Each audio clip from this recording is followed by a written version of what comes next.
Turim naują masterį, pagaliau Lietuvoje. Pirmas masteriukas, kaip matom, Redas. Ką reiškia Redas, tai Baireno Trucks. Bandysim pravažiuoti.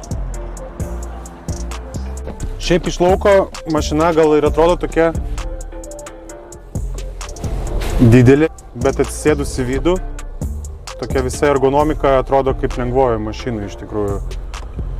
Iškart tie tokie dideli gabaritai kažkaip tai išgaruoja. Tu realiai važiuoji kaip su lengvąja mašina. Man atrodo, kad galbūt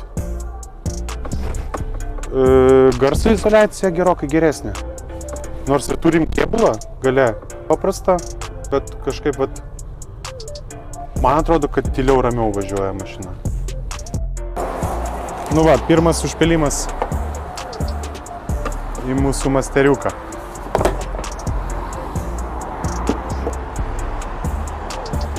Vairas kaip nuo lengvosios mašinos.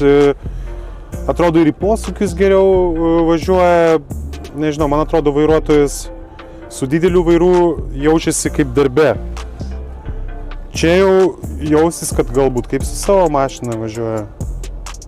Anksčiau kruizą jungdavome ant prietaisų skydelio, o dabar jau yra ant multifunkcinio vairo kruizo kontrolę galima jungtis. Tai jau patogiau, jau nereikia vairuotojui nukelt nuo vairo ranką, jau truputėlį saugiau tai yra.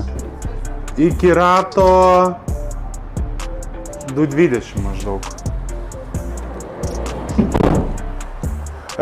Būtent šitas modelis yra L3H2, L tai ilgi reiškia, H raidė žymi aukštį. Čia lengvai sutalpinsime 5 euro paletės. Turime diržams tvirtinimus, galime kažkokį tai ir nestabilų krovinį vežti. Geras. Atrodo žiauriai gerai atrodo. Galingai, piktai pasakyčiau visai. Susidaro įspūdis didesnės, aukštesnės mašinos. Nors, kaip ir sakiau, viduj atsisėdi kaip į lengvąją mašiną, viskas labai paprasta. Turint minti, kad tai yra bazinė komplektacija ir kiek visko turim, tai tikrai džiugina šitą naujovę, tikrai džiugina.